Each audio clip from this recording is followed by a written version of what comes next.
Hello friends, welcome to editorial analysis by simplified civil services. आज 29 फरवरी को total 3 article discuss किए जाएंगे। First article जो डिस्कस करेंगे वो है India fight against rare diseases. ये आर्टिकल बहुत इंपॉर्टेंट है मेंस के पर्सपेक्टिव से। रेयर डिसीज़ के ऊपर क्वेश्चन आ सकता है। 2021 की जो पॉलिसी है उसे भी डिस्कस करेंगे और बहुत अच्छा आर्टिकल लिखा है शशि थरूर जी का, एक बार रीड कर सकते हैं। नेक्स्ट आर्टिकल जो डिस्कस करेंगे वो है economic case for investing in India's children. Early education की बात की गई है, 0 से 6 ईयर तक के जो एजुकेशन देने की ज़रूरत है उसके क्या बेनिफिट हैं इसको समझेंगे। और हमारा लास्ट आर्टिकल है बहुत इंपॉर्टेंट, जो कि the importance of creating India genetic map. India genetic map की यहाँ पर बात की जा रही है। फाइनली जेनेटिक मैप बन चुका है इंडिया की पॉपुलेशन का। 10,000 पॉपुलेशन का ये मैप तैयार हुआ है। जीनोम सीक्वेंसिंग क्या होती है, जीनोम क्या होता है और किस तरीके से हम रीड और राइट कर रहे हैं, कितना समय लग रहा है, सारी चीज़ों पे चर्चा करेंगे। प्री और मेंस दोनों एस्पेक्ट से ये काफ़ी इंपॉर्टेंट आर्टिकल है, आपको पूछा जा सकता है। बायोटेक्नोलॉजी के अंदर ये आर्टिकल आता है। अगर आपको कंटेंट पसंद आ रहा है तो प्लीज़ आप लोग लाइक कर सकते हैं, कमेंट कर सकते हैं, शेयर कर सकते हैं, सब्सक्राइब कर सकते हैं। टेलीग्राम चैनल आप ज्वाइन कर सकते हैं इसकी, अगर आपको PDF चाहिए तो। शुरू करते हैं हमारा एनालिसिस। हमारा फर्स्ट आर्टिकल है India's fight against rare diseases. यह आर्टिकल द हिंदू में आया है। GS2 हेल्थ से रिलेटेड ये टॉपिक है। रेयर डिसीज़ के ऊपर आपको मेंस में क्वेश्चन पूछा जा सकता है। प्रीलिम्स 2024 के पर्सपेक्टिव से भी इम्पॉर्टेंट है। रेयर डिसीज़ के बारे में आ सकता है। ऑर्फन ड्रग्स क्या होते हैं ये आ सकता है। तो काफ़ी इम्पॉर्टेंट ये हमारा प्री और मेंस दोनों के पर्सपेक्टिव से आर्टिकल रहेगा। इस आर्टिकल में हम रेयर डिसीज़ क्या है वो समझेंगे। इसके बाद क्या क्या चैलेंजेस हैं रेयर डिसीज़ेस के साथ, इंडिया क्या कर रही है, इंडिया की 2021 की जो नेशनल रेयर डिसीज़ पॉलिसी है वो क्या है उसकी चर्चा करेंगे। और उसके साथ साथ क्या एक्स्ट्रा किया जा सकता है सॉल्यूशन, ये सारी चीज़ों पे बात करेंगे। तो बेसिकली हम रेयर डिसीज़, उसके चैलेंजेस, सरकार क्या कर रही है और सरकार एक्स्ट्रा क्या कर सकती है, ये पूरी चीज़ तैयार करेंगे। मेंस का एक क्वेश्चन तैयार किया जाएगा। जो आर्टिकल है शशि थरूर जी ने लिखा है, लेकिन आर्टिकल बहुत ही पॉलिटिकल डायमेंशन से नहीं लिखा गया है। बहुत एप्ट आर्टिकल है, बहुत अच्छा लिखा है। एक बार आप रीड करना चाहें तो एक बार रीड भी कर सकते हैं, इतनी डिफ़िकल्ट लैंग्वेज में नहीं लिखा गया है। ठीक, शुरू करते हैं आर्टिकल, समझते हैं। सबसे पहले कंटेक्स्ट समझते हैं, आया क्यों है। रिसेंटली 19 साल की एक लड़की सुहानी भटनागर की ट्रेजिक डेथ हो गई थी और ये न्यूज़ में भी आया था। ये लड़की दंगल में थी, है ना, और शायद उसमें गीता या बबीता दोनों में से किसी एक का रोल उसने किया था।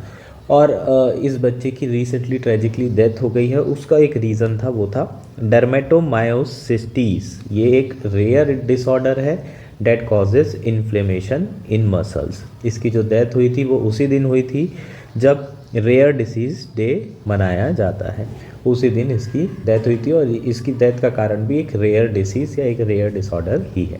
तो इसी कंटेक्स्ट में ये आर्टिकल आया हुआ है। अगर हम बात करें वर्ल्ड हेल्थ ऑर्गेनाइजेशन की, तो सबसे पहले कंटेक्स्ट आपने करंट में लिख दिया, तो ये आप इंट्रो में भी यूज़ कर सकते हो या फिर रेयर डिसीज़ की डेफिनेशन भी यूज़ कर सकते हो। ठीक है, रिसेंटली इस कारणों से ये न्यूज़ में आई है। रेयर डिसीज़ ये होता है। अब नेक्स्ट क्या होता है, डेटा। नेक्स्ट आप क्या डालते हैं मेंस के आंसर में, डेटा डालते हैं। तो WHO की एक रिपोर्ट के हिसाब से जो रेयर डिसीज़ है अफ्लिक्ट 1 और लेस पर 1000 पॉपुलेशन। 1000 में एक से भी कम, एक या एक से कम लोगों को ये क्या करती है, अफेक्ट करती है। Barely 5% of over 7000 known diseases worldwide are treatable. Total पूरी दुनिया में 7000 के आसपास ऐसी रेयर डिसीजेस पाई जाती हैं और उसमें केवल 5% जो है ऐसी हैं जो कि ट्रीटेबल हैं, जिसको हम क्या कर सकते हैं, सुधार सकते हैं। अगर किसी पेशेंट को हो जाती है उसे दवाइयाँ दे के ट्रीट किया जा सकता है। Most patient typically receive only basic treatment that alleviates symptoms. अगर आप देखें तो केवल 5% ही है जो ट्रीटेबल है। बची हुई 95% में हम क्या करते हैं, जो भी सिम्टम्स होते हैं उसके हिसाब से दवाइयाँ दे देते हैं। जैसे कि अपन को वायरल होता है तब भी जो है हमें कौन सी दवाई दे देते हैं, एंटीबायोटिक दे देते हैं। तो सिम्टम्स को ट्रीट करने की कोशिश करते हैं, सिम्टम्स को कम करने की कोशिश करते हैं। एग्जैक्टली हमारे पास इनके लिए दवाइयाँ उपलब्ध नहीं होती है। रेयर डिसीजेस के लिए दवाई बनाना भी बहुत ज़्यादा मुश्किल होता है। उसके पीछे क्या रीज़न है, इकॉनमी रीज़न होता है। क्यों इकॉनमी रीज़न होता है, क्योंकि एक इंसान को हो रहा है 1000 में, अब दवाई बनाने के लिए R&D करनी पड़ती है और करोड़ों खरबों का अरबों खरबों का जो है खर्चा होता है, अरबों खरबों का खर्चा हो रहा है और एक आदमी को 1000 में चाहिए, तो इसकी कॉस्ट इतनी ज़्यादा होगी कि वो खुद ही अफोर्ड नहीं कर पाएगा एक पर्सन। तो कोई फ़ायदा ही नहीं है, इससे अच्छा लोग सोचते हैं कि करना ही नहीं चाहिए। कोविड जैसी बीमारियों के लिए दवाई बनने में समय इसलिए नहीं लगता है क्योंकि करोड़ों लोगों को एक साथ हो रही थी, अरबों लोगों को एक साथ हो रही है, समझ रहे हो, millions of billions of population जो है इन्फेक्टेड हो गई थी कोविड से, तो सबको वैक्सीन लगानी पड़ेगी। तो तुरंत वैक्सीन बन गई क्योंकि इकॉनमी स्ट्रांग है। जिस चीज़ की इकॉनमी स्ट्रांग होती है उसके लिए ज़्यादा मेहनत नहीं करनी पड़ती, जिस चीज़ के लिए इकॉनमी वीक है उसके लिए सरकार के सपोर्ट की ज़रूरत पड़ती है, वरना प्राइवेट सेक्टर सारी चीज़ें हैंडल कर सकता है। द मोमेंट प्रॉफिट गया private sector out, the moment profit आया प्राइवेट सेक्टर इन।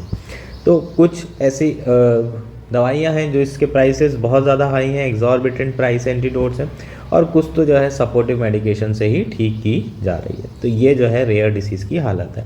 इंडिया में रेयर डिसीज़ की क्या पोजीशन है, अब इंडिया के हिसाब से डेटा हो जाए, ठीक।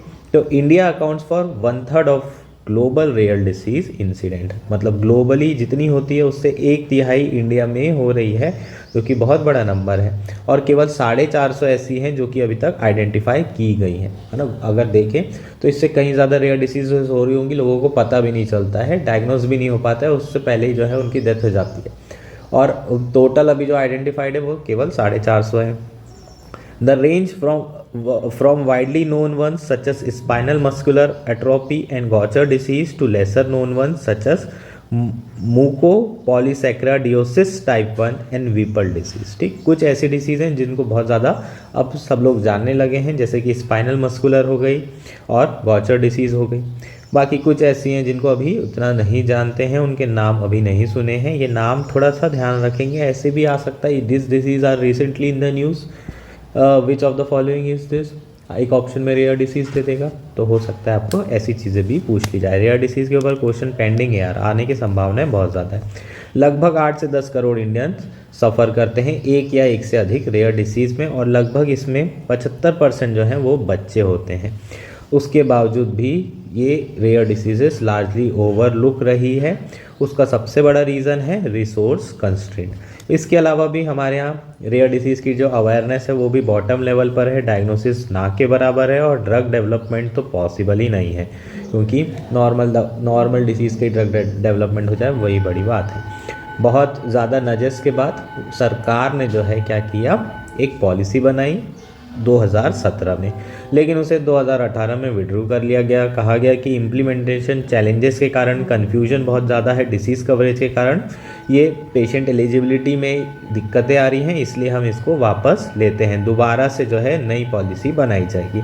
उसके बाद 2021 में national policy for rare disease दोबारा से लाई गई, और प्रॉब्लम स्टिल परसिस्ट है। अभी भी जो है इसमें जो डेफिनेशन है वो प्रॉपर डेफिनेशन नहीं है, बहुत ही नैरो डेफिनेशन बनाई गई है, जिसके कारण जो बेनिफिट मिल रहा है वो बहुत ही कम लोगों को मिल रहा है।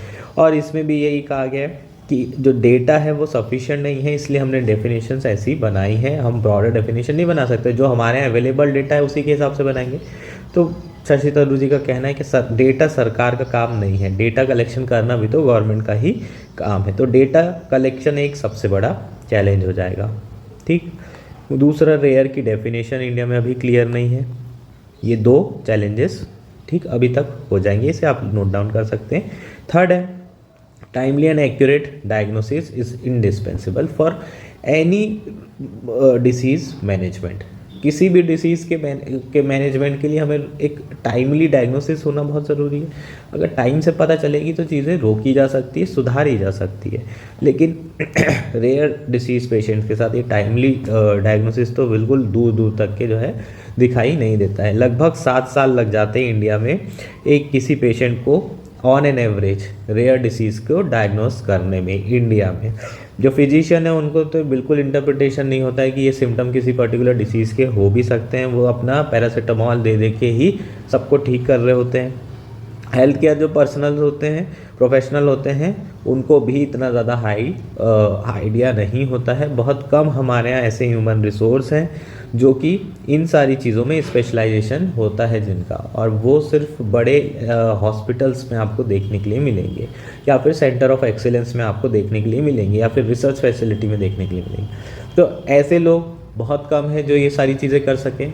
तो लैक ऑफ जो है ट्रेनिंग के कारण फिजिशियंस की या डॉक्टर्स की इस पर्टिकुलर फील्ड में हमें डायग्नोसिस में बहुत डिले देखने के लिए मिलता है, और इसलिए बहुत ज़्यादा ज़रूरी है कि हेल्थ केयर प्रोफेशनल्स को ट्रेन करना चाहिए ताकि डायग्नोसिस की एक्यूरेसी को बढ़ाया जा सके। जैसे कि एक्सपेक्टेंट मदर्स हैं, कोई प्रेग्नेंट हुई है लेडी और उसके फैमिली में हिस्ट्री है रेयर डिसीज़ की, तो प्रॉपरली प्री नेटल स्क्रीनिंग करनी चाहिए, पोस्ट नेटल स्क्रीनिंग करनी चाहिए कि ये रेयर डिसीज़ कंडीशन यहाँ इस बच्चे में तो नहीं आ गई है। ठीक इस तरीके से हम क्या कर सकते हैं, प्रॉपर डायग्नोसिस कर सकते हैं। तो चैलेंजेस में थर्ड आ जाएगा डायग्नोसिस और एक्यूरेसी डायग्नोसिस वाला, जिसमें 7 साल जो है आप डेटा लिख सकते हैं कि एवरेज टाइम पीरियड है, उसके कारण जो है रेयर डिसीज़ को आइडेंटिफाई करना और ट्रीट करना पॉसिबल नहीं है। नेक्स्ट चैलेंज है लेस देन 50% ऑफ द 450 और rare diseases identified India are treatable. मतलब 450 में से 225 से भी कम ऐसी डिसीज़ है जो कि ट्रीटेबल है, जिसके जो है क्या किया जा सकता है, इलाज किया जा सकता है। और उससे भी ज़्यादा वर्स क्या है, treatments approve by drug controller general of India are available for just 20 rare disease. केवल 20 ऐसी रेयर डिसीज़ है जिसके लिए treatment drug controller general of India ने अप्रूव किया हुआ है, और वो भी कहाँ, किसके थ्रू मिलता है, centre of excellence. Centre of excellence जो 2021 की पॉलिसी है उसके अंदर डिक्लेयर किए गए थे कि यही सारी चीज़ें करेंगे, सारा जो है इलाज विलाज इन्हीं के अंदर होगा। अभी टोटल ये कितने नंबर हैं, 12। इनिशियली 8 थे, अभी 12 हैं। इसके जो CEO है सेंटर ऑफ एक्सीलेंस है, इनके साथ भी अलग अलग इशू हैं, जैसे कि अनइवनली डिस्ट्रीब्यूटेड है पूरे इंडिया में। ज्योग्राफी देखें तो साउथ में बहुत कम है, नॉर्थ में ज़्यादा, इस तरीके से अनइवनली डिस्ट्रीब्यूशन हमें देखने के लिए मिल रहा है। अनकोऑर्डिनेटेड है इन दोनों में, मतलब एक COE से दूसरे CA में कोई कोऑर्डिनेशन नहीं है। इनएडुकेट थेरेपीज़ डेवलप की गई है, जो नॉर्म्स हैं वो प्रॉपर नहीं हैं, और डायग्नोसिस भी बहुत ज़्यादा लेट होता है। तो ये COE की यहाँ पर क्या किया है इन्होंने, जो इश्यूज़ हैं COE के वो भी लिख दिए हैं। फंड नेक्स्ट बहुत इंपॉर्टेंट चैलेंज है, वो है फंडिंग। सबसे बड़ा चैलेंज फंड ही है। जो मैंने आपको इकॉनमी बताई, प्राइवेट सेक्टर नहीं है, पब्लिक सेक्टर को ही यहाँ पर इन्वॉल्व होना पड़ रहा है, तो फंड सबसे बड़ा इशू है। हालांकि बजट एलोकेशन देखोगे रेयर डिसीज से रिलेटेड तो वो बड़ा है पिछले कुछ सालों में, लेकिन इस साल जो है काफ़ी कम रहा। 93 करोड़ रुपए 2023-24 के लिए सरकार ने बजट में रखा है, और ये 75% रिडक्शन है पिछले कुछ सालों में। Under NPRD guidelines up to 50 lakh is allowed per patient which will be disburse to the concern COE। ठीक, जो सेंटर ऑफ एक्सीलेंस है उन्हें 50 लाख रुपए सरकार दे रही है, और ये जो आरोग्य निधि है उससे अलग है। आरोग्य निधि के अंदर 20 लाख मिलता है, तो टोटल 70 लाख रुपीज़ जो है एक रेयर डिसीज़ के लिए सरकार के द्वारा दिए जा रहे हैं, और कंसर्न COE जो सेंटर ऑफ एक्सीलेंस है उन्हें ये पैसा मिलेगा। प्रॉब्लम क्या आती है, कई बार जो डिसीजेज़ होती हैं रेयर डिसीज़, वो लाइफ लॉन्ग थेरेपी की ज़रूरत होती है उसमें, और ये 50-70 लाख बहुत बड़ा अमाउंट नहीं है। इसलिए जो सेंटर ऑफ एक्सीलेंस होते हैं वो बाद में पैसे की फंडिंग की इनएडुकेसी के कारण जो ट्रीटमेंट है उन्हें बंद करना पड़ता है, इसलिए कई बार वो क्या करते हैं, ट्रीटमेंट शुरू ही नहीं करते हैं, और ये बहुत ज़्यादा हमें ऐसे केसेस देखने के लिए मिल रहे हैं, जिसके कारण लोगों की बहुत ज़्यादा जान जा रही है। और ये जो देखेंगे कि जो फंडिंग हो रही है उसका बेनिफिट भी जो है बिल्कुल भी नहीं मिल रहा है। फॉर इंस्टेंस अगर देखो तो 47 करोड़ जो है टोटल अलोकेटेड थे out of 71 crore, 47 crore COE को एलोकेटेड थे, और इन लोगों ने खर्चा वर्चा कुछ भी नहीं किया। जो फंड था उसे इस्तेमाल ही नहीं किया गया। किस लिए नहीं किया, क्यों नहीं किया गया, जो मैंने ऊपर आपको रीज़न बताया कि बहुत ज़्यादा पैसे की ज़रूरत पड़ सकती है, इसलिए इन लोग फंडिंग शुरू नहीं करते, क्योंकि बीच में जो है नहीं तो रोकना पड़ेगा। ठीक, इसके अलावा जो पॉलिसी है उसमें एक और चीज़ लिखी है कि जो COE है वो क्राउड फंडिंग करके बचा हुआ पैसा इकट्ठा कर ले। क्राउड फंडिंग क्या होती है यार, इंटरनेट के थ्रू जो है फंडिंग, है ना। इंटरनेट के थ्रू मतलब एक एडवर्टाइजमेंट डाल दिया कि मेरे बच्चे को रेयर डिसीज़ है, इस बच्चे को रेयर डिसीज़ है, आप लोग जो है क्या करें, कंट्रीब्यूट करें ताकि इसको हम क्या कर सकें, ट्रीट करवा सकें। पैसे की मुझे हार्दिक बहुत ही ज़्यादा ज़रूरत है, हार्दिक नहीं बहुत ज़्यादा ज़रूरत है। ठीक, तो इस तरीके से आप एडवर्टाइजमेंट डाल देते हैं इंटरनेट पे, लोग आपको पैसा देना शुरू करते हैं, डोनेशन देना शुरू करते हैं, और क्राउड फंडिंग के थ्रू सरकार कह रही है कि ये जो पैसा है कमी है COE वो क्या करे, भर ले। Crowd funding sustainable national policy हो सकती है क्या, कि आप जो है इंटरनेट के भरोसे हैं, लोगों की फिलॉन्थ्रोपी एक्टिविटीज़ के भरोसे या चैरिटी के भरोसे रहेंगे तो बहुत बड़ा इशू हो जाएगा। ठीक, तो ये इसको क्रिटिसाइज़ किया गया है यहाँ पर। अब वे फॉरवर्ड की बात कर लेते हैं। वे फॉरवर्ड क्या है, सॉल्यूशन की बात कर लेते हैं। ठीक, सबसे इम्पॉर्टेंट चीज़ वे फॉरवर्ड में है कि एटलीस्ट इंडिया को रेयर डिसीज़ रिकॉग्नाइज करनी चाहिए, एक प्रॉपर डेफिनेशन बनानी चाहिए जो कि नैरो ना हो, एक ब्रॉडर डेफिनेशन हो। ठीक, आप रेयर डिसीज़ के लिए मानते हैं कि उसमें बहुत सारे चैलेंजेस हैं, लेकिन आप उसके बावजूद भी क्या कर सकते हैं, एटलीस्ट कुछ ऐसे काम करिए कि लोगों को लगे कि आप कुछ काम कर रहे हैं, सेटिस्फैक्ट्री वर्क हो रहा है, इफेक्टिव वर्क करने की सरकार कोशिश कर रही है। सबसे पहले तो डेफिनेशन से शुरू करिए, उसके बाद बजट आउटले बढ़ा सकते हैं, उसके बाद फिर डेडिकेटेड फंडिंग होनी चाहिए for drug development and therapy. जो ड्रग डेवलपमेंट है उसके लिए भी आप डेडिकेटेड फंडिंग जो है दे सकते हैं। नंबर ऑफ COE को बढ़ाइए, इसके अलावा उनके बीच में बेटर कोऑर्डिनेशन करना, रिस्पॉन्सिबल यूटिलाइजेशन ऑफ फंड करना, ये कुछ रेयर जो इश्यूज हमने पढ़े थे उसके क्या हो जाएंगे, हमारे सॉल्यूशंस हो जाएंगे। स्टेट गवर्नमेंट क्या कर सकती है, स्कीम शुरू कर सकती है जिसके थ्रू सोशल असिस्टेंस प्रोग्राम चलाया जा सकता है, और सैटेलाइट सेंटर्स भी खोल सकती हैं सेंटर ऑफ एक्सीलेंस के। इसका मतलब सेंटर ऑफ एक्सीलेंस के जो स्टेट यूनिट होगी उसको भी डेवलप किया जा सकता है। उसके अलावा हम पब्लिक और प्राइवेट पार्टनरशिप कर सकते हैं रेयर डिसीजेस रिसर्च से रिलेटेड। ठीक है, पब्लिक और प्राइवेट दोनों मिलकर करेंगे तो हो सकता है कि फंडिंग का इशू ना आए। उसके अलावा और क्या कर सकते हो, CSR इनिशिएटिव। CSR क्या होता है, कॉर्पोरेट सोशल रिस्पॉन्सिबिलिटी। तो जो कॉर्पोरेट कंपनीज होती हैं वो अपने 2% का जो प्रॉफिट है उसको सोशली कहीं ना कहीं खर्चा करती है, समाज के लिए खर्चा करती है, उसे हम CSR रिस्पॉन्सिबिलिटी बोलते हैं। कंपनी एक्ट 2013 में इससे रिलेटेड चीज़ें प्रोविजंस दिए हुए हैं। ठीक, तो ये सारी चीज़ें करने की ज़रूरत है ताकि जो फंडिंग शॉर्टफॉल्स हैं उसको क्या किया जाए, भरा जा सके, फंडिंग इश्यूज़ हैं उसको एड्रेस किया जा सके। नेक्स्ट और मोस्ट इंपॉर्टेंट इशू है exorbitant drug prices and availability. ठीक, जब तक के अवेलेबिलिटी नहीं होगी तब तक के जो प्राइसेस होंगे वो हाई होंगे। डिमांड और सप्लाई चलता है, अगर सप्लाई ज़्यादा है तो ऑब्वियसली प्राइसेस क्या हो जाएंगे, कम। तो अवेलेबिलिटी बहुत ज़रूरी है और ड्रग प्राइसेस को कम करना भी बहुत ज़रूरी है। लास्ट ईयर सरकार ने जो GST है उसे वेव ऑफ कर दिया था, कस्टम ड्यूटी वेव ऑफ कर दी गई थी। किस तरीके की ड्रग्स में, वो ड्रग्स जो कि रेयर डिसीज़ के लिए ट्रीट करने के लिए इंडिया में इंपोर्ट किए जा रहे हैं। लेकिन ये जो ड्रग्स इंपोर्ट किए जा रहे थे वो केवल पर्सनल यूज़ के लिए होने चाहिए, अदरवाइज़ आपको GST भी देना पड़ेगा, कस्टम ड्यूटी भी देनी पड़ेगी। मतलब कमर्शियल पर्पस के लिए ड्रग्स अवेलेबल नहीं कराए जा सकते, और ये जो है थोड़ा सही नहीं है। अगर कमर्शियल पर्पस के लिए करते हैं तो अपन रिवर्स इंजीनियरिंग कर सकते हैं। रिवर्स इंजीनियरिंग अगर करके दोबारा से इस सस्ती दवाइयाँ बनाई जा सकती है। वो पेटेंट वाला इशू आ सकता है, लेकिन सरकार जो है जो कंपलसरी लाइसेंसिंग है 3D उसका यूज़ कर सकती है, और रेयर डिसीज़ से रिलेटेड जो है जो दवाइयाँ हैं उसे सस्ते में अवेलेबल कराई जा सकती है, ताकि जो है इन दवाइयों को इंपोर्ट करने की जगह इंडिया खुद ही जो है डेवलप करे और दुनिया में भी जो है इसे एक्सपोर्ट किया जा सके। इसके साथ साथ सरकार जो है क्या कर सकती है, प्रोडक्शन लिंक इंसेंटिव स्कीम भी जो है क्या कर सकती है, इसको भी शुरू कर सकती है, जिसके थ्रू हम क्या करें, यहीं पर इंडिया में मैन्युफैक्चरिंग करें। ताकि मैन्युफैक्चरिंग यहीं होगी तो ड्रग्स की जो कॉस्ट होगी वो भी क्या हो जाएगी, कम हो जाएगी। तो गवर्नमेंट को इंसेंटिवाइज करने की ज़रूरत है डोमेस्टिक मैन्युफैक्चर को under the production link incentive scheme. तो ये कुछ ऑप्शंस हैं, ये ऑप्शंस दिए गए हैं, आप जो है एक बार इसको रीड कर लेंगे तो आपको सारी चीज़ें क्लियर हो जाएगी। मैंने ऑलमोस्ट सारी चीज़ें कवर कर दी है।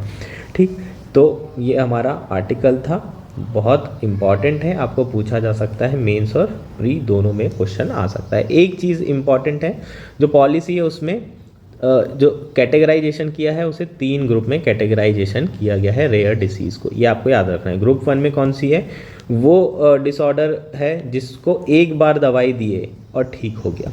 ठीक, इसकी दवाइयाँ भी उपलब्ध होती है। ग्रुप 2 डिसीज़ कौन सी है, जिसमें लाइफ लॉन्ग थेरेपी और ट्रीटमेंट की ज़रूरत पड़ती है। और जो ग्रुप 3 डिसीजेज़ हैं उसमें ट्रीटमेंट तो अवेलेबल है, लेकिन प्रॉब्लम क्या है कि पेशेंट को जो कॉस्ट पड़ रही है वो बहुत ज़्यादा हाई पड़ रही है, लाइफ लॉन्ग थेरेपी देनी पड़ रही, और इस तरह के चैलेंजेस आ रहे हैं। तो ये 3 तरीके से हमने क्या किया है, जो नेशनल पॉलिसी है फॉर रेयर डिसीजेज़ 2021 उसमें 3 तरीके से रेयर डिसीज़ को कैटेगराइज किया हुआ है। होपफुली ये सारी चीज़ें आपको क्लियर हो गई होगी। नेक्स्ट आर्टिकल है the economic case for investing in India's children. यह आर्टिकल द हिंदू में आया है। GS2 GS3 मेंस के पर्सपेक्टिव से इंपॉर्टेंट है, प्रीलिम्स के पर्सपेक्टिव से इतना इंपॉर्टेंट नहीं है, लेकिन मेंस के पर्सपेक्टिव से बहुत इंपॉर्टेंट है। क्या कह रहा है? इकोनॉमिक केस की बात कर रहा है। अगर हम इन्वेस्ट करते हैं इंडिया के चिल्ड्रन पर, अगर हम किसी चीज़ में इन्वेस्ट कर रहे हैं, इसका मतलब क्या होगा? रिटर्न मिलना चाहिए। और इकोनॉमिक केस की बात कर रहे हैं, मतलब रिटर्न सिर्फ पैसे के फॉर्म में मिलना चाहिए। अगर मैंने 100 रुपये डाला है, कम से कम 101 मिले, 2 मिले, 3 मिले, तो कितना प्रॉफिट हो सकता है अगर हम इंडिया के जो चिल्ड्रन हैं, बच्चे हैं, उनके ऊपर इन्वेस्ट करें। इन्वेस्ट कैसे कर सकते हैं यार? Invest in the form of education, in the form of health. आप इनके ऊपर खर्चा करिए, इनके ऊपर खूब पैसा लगाइए, इन्हें बेहतर एजुकेशन दीजिए, इनके ऊपर इनकी हेल्थ अच्छी रखिए। यही बच्चे आगे चल के ह्यूमन रिसोर्स बनेंगे, यही हमारे देश का भविष्य बनेंगे। अगर हम इन पे आज खर्चा करते हैं तो आने वाले जो ईयर्स होंगे उसमें ये एक बढ़िया जो है क्या बन के उभरेंगे? ह्यूमन रिसोर्स बन के उभरेंगे, और यही देश को GDP को आगे बढ़ा सकते हैं। इसलिए हम यहाँ पर इकोनॉमी केस की बात करेंगे कि इन्वेस्ट करना क्यों चाहिए और उससे हमें क्या लाभ हो सकता है। ठीक, शुरू करते हैं article. It might seem self-evident that India children deserve economic investment, given the country focus on demographic dividend, education and job। तो ये अपने आप में सेल्फ एविडेंट है कि इंडिया के बच्चों के ऊपर इकोनॉमिक इन्वेस्टमेंट करना बहुत ज़्यादा ज़रूरी है, क्योंकि जो देश में है ना, कंट्री का, पॉलिटिकल पार्टीज़ का और गवर्नमेंट का जो फोकस है वो किन में है? डेमोग्राफी डिविडेंड के ऊपर है, जॉब्स के ऊपर है और एजुकेशन के ऊपर है। ठीक, डेमोग्राफी डिविडेंड के हम पहले से ही जानते हैं, हमारी जो पॉपुलेशन है वो बहुत यंग है। ठीक, ओवरऑल 27-28 जो है हमारी एवरेज एज होगी, और चूंकि डेमोग्राफिक डिविडेंड का हमें बेनिफिट उठाना है, इतनी यंग एज का बेनिफिट उठाना है ताकि ये जो ह्यूमन रिसोर्स है वो खूब काम करे और देश की GDP को आगे बढ़ाए। तो इसका हमें फ़ायदा उठाना है, तो हमें उसके लिए लोगों को स्किल देनी पड़ेगी, लोगों को एजुकेशन देना पड़ेगा, लोगों को हेल्दी रखना पड़ेगा। तो कहीं ना कहीं ये सेल्फ एविडेंट है कि इन्वेस्ट तो करने की बहुत ज़्यादा ज़रूरत है। लेकिन उसके बावजूद भी एक ऐसा सेक्टर है अर्ली चाइल्डहुड एजुकेशन, जो कि अभी भी अंडर इन्वेस्टेड है और अंडर एक्सप्लोर्ड है। अगर आप केंद्रीय विद्यालय की बात करोगे तो वहाँ पर भी अर्ली एजुकेशन नहीं मिलता है। मैं केंद्रीय विद्यालय से ही पढ़ा था, फर्स्ट क्लास से जो है शुरू होता है 12वीं तक। अर्ली एजुकेशन मतलब नर्सरी, किंडरगार्टन, 3 से 6 साल के बच्चों तक का जो एजुकेशन है वो नहीं मिलता है सरकारी स्कूलों में भी, और ये काफ़ी अंडर इन्वेस्टेड रहा है, अंडर एक्सप्लोर्ड रहा है ये वाला एक सेक्टर जिसमें अर्ली चाइल्ड एजुकेशन की बात की जा रही है। जनरली इसको हाउस एंड डोमेन माना गया है। बच्चे खेलते कूदते 2-3 साल 4 साल के बड़े हो जाते हैं, उसके बाद फिर उन्हें फर्स्ट में डाल दिया जाता है। प्राइवेट स्कूल आपको देखने के लिए ज़रूर मिलेंगे, लेकिन सरकारी जगहों में ये चीज़ें काफ़ी अंडर इन्वेस्टेड रही है। ट्रेडिशनली इसे महिलाओं का काम माना जाता है, लेकिन अभी रिसेंटली देखेंगे तो जो केयर वर्क है उसे भी GDP में काउंट किया जा रहा है। कई ऐसे स्टेट हैं जैसे कि लाडली बहना योजना, मध्य प्रदेश में महिलाओं को 1,000 रुपये, 3,000 रुपये तक दिए जा रहे हैं। ये बेसिकली क्या रिकॉग्नाइज़ किया जा रहा है? केयर वर्क रिकॉग्नाइज़ किया जा रहा है। जो मदर हैं, जो बच्चों का पालन पोषण कर रही है, अर्ली चाइल्डहुड कर रही है, उनको पढ़ा लिखा रही है, बेसिक चीज़ें बता रही है, वो सारी चीज़ें करने के लिए उन्हें कुछ पे किया जा रहा है, और उसके लिए अलग अलग स्टेट में अलग अलग स्कीम जो है शुरू की गई है। तो फाइनली ये चीज़ें रिकॉग्नाइज ज़रूर की गई है, लेकिन थोड़ा सा हम इन चीज़ों में लेट हो चुके हैं। नेशनल एजुकेशन पॉलिसी की भी बात करेंगे तो नेशनल एजुकेशन पॉलिसी में भी जो अर्ली एजुकेशन है उसे फाइनली रिकॉग्नाइज कर लिया गया है। बहुत इंपॉर्टेंट है obviously early childhood care and education. क्यों? क्योंकि ह्यूमन रिसोर्स बेडरॉक होता है किसी भी नेशन का, और अर्ली एजुकेशन बेडरॉक होता है किसी भी ह्यूमन बीइंग का। अगर शुरुआत से ही हमें एजुकेशन मिलने लगे तो हमारा जो डेवलपमेंट होता है, कॉग्निटिव डेवलपमेंट और जो बिहेवियर डेवलपमेंट है, वो बहुत तेज़ी से होता है। शुरू से 3 से 6 साल की जो उम्र होती है उसमें बच्चा बहुत तेज़ी से सीखता है। ये वो स्टेज होती है जहाँ पर आप जो है क्ले को जैसे ढालना चाहें वैसे ढाल सकते हैं, वैसे बना सकते हैं।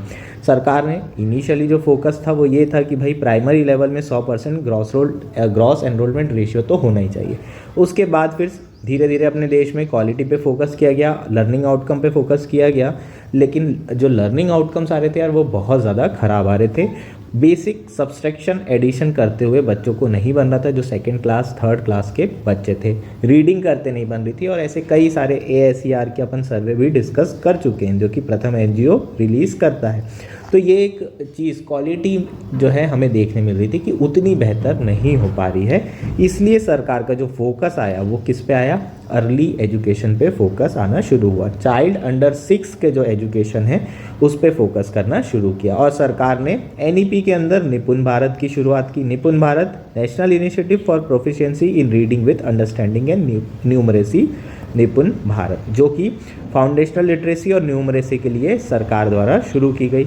Ministry of women and child development के द्वारा पोषण भी पढ़ाई भी ये एक इनिशिएटिव शुरू किया गया, किसके अंदर, आंगनवाड़ी सिस्टम के अंदर। आंगनवाड़ी सिस्टम इंडिया के अंदर सबसे बड़ा सिस्टम है जिसके अंदर हेल्थ केयर और एजुकेशन प्रोवाइड की जाती है 0 से 6 ईयर्स के बच्चों के लिए। और बहुत ही मतलब पूरे वर्ल्ड में इतना बड़ा आंगनवाड़ी सेंटर जैसा सिस्टम जो अर्ली मैटरनल हेल्थ के लिए और एक सेंटर बनाया गया है और छोटे बच्चों के लिए 0 से 6 ईयर्स तक के बच्चों के लिए जो हेल्थ केयर सेंटर है उसका काम करता है। ठीक, तो आंगनवाड़ी पे अलग से बात करेंगे। रिसेंटली सरकार ने जो आंगनवाड़ी है उसका भी क्या कहा है, रिसेंटली 2023 के इंतरिम बजट में कहा गया है कि उस सक्षम आंगनवाड़ी सेंटर को अपग्रेड किया जाएगा और उसके साथ साथ कई सारी आयुष्मान भारत की सर्विसेज भी प्रोवाइड की जाएगी आंगनवाड़ी वर्कर्स को और आशा वर्कर्स को और हेल्पर्स को। तो कहीं ना कहीं सरकार का झुकाव दिख रहा है आंगनवाड़ी की तरफ। दोबारा जो अर्ली केयर है, चाइल्डहुड केयर, उस पर भी फोकस सरकार का हमें दिख रहा है। बजट में भी देखोगे तो बजट में जो आंगनवाड़ी सिस्टम है उसको सबसे ज़्यादा पैसा अलोकेट किया गया है। इवन रूरल रोड को 12,000 करोड़ है, आंगनवाड़ी को 21,000 और इरिगेशन को 11,000। हालांकि ये नेशनल एजुकेशन मिशन से कम है और नेशनल हेल्थ मिशन से कम है। 37-38,000 करोड़ इन दोनों सेक्टर में दिया हुआ है, इन दोनों पर्टिकुलर स्कीम के अंदर दिया हुआ है। ठीक, तो ओवरऑल देखें तो सरकार का फोकस अब धीरे धीरे हमें देखने मिला है। लेकिन एक इशू है, इशू क्या है, रिसर्च का इशू है। आंगनवाड़ी सिस्टम कब से चल रहा है, 1975 से। एक सेंटर बनाए गए हैं आंगनवाड़ी केंद्र, उसमें जो है कई सारे वर्कर्स होते हैं जो छोटे बच्चे होते हैं या फिर जो महिलाएं प्रेग्नेंट होती है उनकी हेल्थ का ध्यान रखा जाता है। एंटीनेटल केयर और पोस्टनेटल केयर दी जाती है उनको। 0 से 6 ईयर के बच्चों को सप्लीमेंट न्यूट्रिशन दिया जाता है। मेल न्यूट्रिशन और जो MMR है, मैटरनल मोर्टेलिटी रेट, इनको कम करने के लिए, इन्फेंट मोर्टेलिटी रेट कम करने के लिए ये जो है आंगनवाड़ी सेंटर पूरे विलेज एरियाज़ में खोलने की जो है शुरुआत 1975 से हुई थी। लेकिन अभी तक के जो सबसे बड़ा इशू है वो क्या है, अभी तक एविडेंस बेस्ड पॉलिसी डेवलप नहीं की गई है। क्या फ़ायदा हो रहा है, क्या नुकसान हो रहा है, आंगनवाड़ी में इतना खर्चा कर रहे हैं, कुछ फ़ायदा भी हो रहा है, अर्ली चाइल्डहुड एजुकेशन दे रहे हैं, कुछ हो रहा है या नहीं हो रहा है। ठीक, तो ये एक तो अगर आप ओवरऑल अगर बात करें पूरी दुनिया में तो बहुत ऐसी रिसर्च हुई है जिसमें ये पाया गया है कि जो कॉग्निटिव और मोटर स्किल्स है वो काफ़ी इम्प्रूव होती है अगर बच्चों को अर्ली एजुकेशन मिले। ठीक, सिमिलर चीज़ हमें इंडिया में भी देखने के लिए मिली। अगर आंगनवाड़ी सेंटर में बच्चे जा रहे हैं तो वो आगे चल के इनकम रिलेटेड गैप्स और जेंडर रिलेटेड गैप्स में कम करने में सफल होते हैं। अगर आप आंगनवाड़ी सेंटर में गए हो तो आपके ग्रेड्स में भी इम्प्रूवमेंट देखने को मिलता है। आपके जो ग्रेड्स होंगे 0.1 से 0.3 तक के जो है ज़्यादा होंगे नॉन आंगनवाड़ी सेंटर के बच्चों से, है ना, जो डायरेक्टली एजुकेशन लेने आते हैं, डायरेक्टली फर्स्ट क्लास में पढ़ते हैं। ये कुछ एविडेंस ज़रूर है लेकिन ये सब माइक्रो लेवल पर है, इंडिविजुअल लेवल पर है। मैक्रो लेवल पर अभी तक के ऐसा कोई डेटा नहीं है, ऐसी कोई स्टडी नहीं की गई और बहुत ज़्यादा ज़रूरी है कि अगर हम अर्ली एजुकेशन देते हैं तो जीडीपी पे पोटेंशियल गेन्स क्या होंगे, महिलाओं की फिजिकल मेंटल हेल्थ कैसे सुधरेगी, life span and public health expenditure कितना जो है उस पर फ़र्क पड़ेगा, और चिल्ड्रन का जो एजुकेशन अटेनमेंट है, फिजिकल मेंटल हेल्थ है, इवन सोशल अनरेस्ट, इन सारे चीज़ों पर अभी तक के कोई स्टडी नहीं की गई है और ये भी बहुत इंपॉर्टेंट एस्पेक्ट है, इसको करने की बहुत ज़्यादा ज़रूरत है। हालांकि दुनिया में स्टडीज़ हो रही हैं, जैसे कि नोबल लॉरियट हैकमैन पेरी ने जो है प्री स्कूल स्टडी में रिसर्च की हुई है कि अगर बच्चे प्री स्कूल अर्ली एजुकेशन लेते हैं तो वो लेस वायलेंट एडल्ट बनते हैं, उनमें सोशियो इमोशनल स्किल्स भी काफ़ी स्ट्रांग होती है। अगर आपको EQ डेवलप करना है अपने बच्चों में, IQ के लिए तो बच्चे 1 से ज़्यादा ऊपर पढ़ सकते हैं, है ना, 1 के बाद भेजिए तो IQ डेवलप हो जाएगा, लेकिन EQ डेवलप करना है तो आपको अर्ली एजुकेशन प्रोवाइड करना पड़ेगा। ये 3 से 6 साल की जो एज होती है वो इमोशनल क्वोशंट, इमोशनल इंटेलिजेंस के लिए बहुत इंपॉर्टेंट होती है। तो ये जो रिसर्च है इंडिया में भी करने की ज़रूरत है, एविडेंस पॉलिसी, ताकि हम फॉर्मुलेट कर पाएँ, हम समझ पाएँ कि अपॉर्चुनिटी कॉस्ट क्या है, जो हम पैसा कहीं और खर्चा कर रहे हैं या फिर जो हम अर्ली एजुकेशन में खर्चा कर रहे हैं उसको अगर हम कहीं और करते तो क्या होता, अगर कहीं और कर रहे हैं और अर्ली एजुकेशन में करते तो क्या होता। तो अपॉर्चुनिटी कॉस्ट जो कितनी है ये सब जानने के लिए हमें ये सारी स्टडी करने की ज़रूरत है। इंटरनेशनल लेवल पे एक स्टडी की गई थी येल और शिकागो यूनिवर्सिटी में, जिसमें ये सजेस्ट किया जाता है कि $1 अगर हम बच्चे के अर्ली एजुकेशन पे इन्वेस्ट कर रहे हैं तो 13% जो है हमें रिटर्न मिलेगा। ठीक है, तो $1.13 आपको रिटर्न मिलेगा अगर बच्चों पे इन्वेस्ट करते हैं, अर्ली एजुकेशन पे इन्वेस्ट करते हैं, 3 से 6 साल तक के बच्चों पे ये आप इन्वेस्ट करते हैं तो ठीक। तो हमें इस तरीके के जो है स्टडी की ज़रूरत है, और उसके बाद जो भी स्टडी में रिजल्ट आ रहे हैं उसके साथ साथ आंगनवाड़ी सिस्टम को रिफॉर्म करने की भी ज़रूरत है। 2024 में जो बच्चा क्या होगा, पैदा होगा, वो 2047 में अडल्टहुड आ जाएगा। इंडिया का 100वां ईयर है इंडिपेंडेंस का, और विकसित भारत के टारगेट ईयर है कि इंडिया को डेवलप्ड कंट्री बनाना है बाय 2047। अगर इंडिया को ये अचीव करना है तो एशियन टाइगर्स की तरह अपने ह्यूमन डेवलपमेंट इन्वेस्टमेंट पे फोकस करना पड़ेगा, अर्ली एजुकेशन पे फोकस करना पड़ेगा, जो एनईपी में भी क्लियर कट लिखा हुआ है। ठीक, तो ये हमारा क्या था, ये कंक्लूजन हो जाएगा। हालांकि आर्टिकल में उतनी ज़्यादा वैल्यू नहीं थी, लेकिन स्टिल आप इकोनॉमिक डायमेंशंस लिख सकते हैं। ये जो डेटा है ना, 13% रिटर्न वाला, ये लिख सकते हो आप ये डेटा के साथ कि इन्वेस्ट करेंगे तो 13% तक रिटर्न मिल सकता है। उसके बाद आप प्रोडक्टिविटी से भी कनेक्ट कर सकते हो अगर आप बच्चों को इन्वेस्ट करते हैं उनकी हेल्थ और एजुकेशन पे। ठीक, कॉग्निटिव स्किल और मोटर स्किल पे EQ से भी आप कर सकते हो। तो ऐसे 4-5 पॉइंट तो निकल के आ रहे हैं ओवरऑल अगर मैं सम अप करूँ तो। ठीक, एक जो इंपॉर्टेंट चीज़ है वो है आंगनवाड़ी सेंटर। आंगनवाड़ी के बारे में पूछ सकता है यार, कब इसकी शुरुआत हुई थी? 1975 में। ICDS प्रोग्राम जानते हैं अपन, 1975 में हुआ था। ये भी ऐसे क्वेश्चन आ चुके हैं, ICDS की शुरुआत कब हुई थी, है ना, ईयर दिया हुआ था, UPSC में ही आया था। तो 1975 में ये आंगनवाड़ी सेंटर की शुरुआत हुई थी। सेंट्रली स्पॉन्सर्ड स्कीम है, मतलब शेयरिंग होगी किसमें, केंद्र सरकार और राज्य सरकार में। इम्प्लीमेंट कौन करेगा? स्टेट करेगी। ये बेसिकली रूरल चाइल्ड और मैटरनल केयर के लिए सेंटर डेवलप किए गए हैं। ठीक, बेनिफिशरीज किसके हिसाब से डिसाइड होंगे? आधार के हिसाब से डिसाइड होते हैं। 6 तरह की सर्विसेज प्रोवाइड करते हैं। Supplementary nutrition, preschool non formal education, इसी की हम यहाँ बात कर रहे थे। Immunisation, health checkup, nutrition and health education, ये सारी चीज़ें, और रिफरल सर्विसेज, ये 6 तरह की सर्विस आंगनवाड़ी सेंटर में प्रोवाइड की जाती है। ठीक, तो ये आपका प्री एस्पेक्ट हो जाएगा आंगनवाड़ी से रिलेटेड। होपफुली सारी चीज़ें क्लियर हो गई होगी। हमारा लास्ट आर्टिकल है the importance of creating India's genetic map. यह आर्टिकल इंडियन एक्सप्रेस में आया है। GS3 science and technology biotechnology mains के पर्सपेक्टिव से इंपॉर्टेंट है, प्री के पर्सपेक्टिव से इतना ही ज़्यादा इंपॉर्टेंट है जितना मेंस के, इवन प्री के पर्सपेक्टिव से ज़्यादा इंपॉर्टेंट है। हालांकि जीनोम सीक्वेंसिंग के ऊपर क्वेश्चन पूछा जा चुका है प्री में, लेकिन आपको फिर भी पूछा जा सकता है और रिपीट हो सकता है। जीनोम इंडिया प्रोजेक्ट यार 2024 100% आने की संभावना है, पूछा जा सकता है। इसकी शुरुआत 2020 में हुई थी, 2020 से न्यूज़ में है, और रिसेंटली ये जो प्रोजेक्ट है ये कंप्लीट हो चुका है। इसका टारगेट क्या था? 10,000 पॉपुलेशन का जीनोम सीक्वेंसिंग करना। जीनोम सीक्वेंसिंग क्या होती है अभी समझेंगे, पहले जीनोम क्या होता है वो समझ लेते हैं। Genome basically complete set of DNA instruction होता है इन अ सेल। ठीक है, हर एक सेल में एक DNA होगा।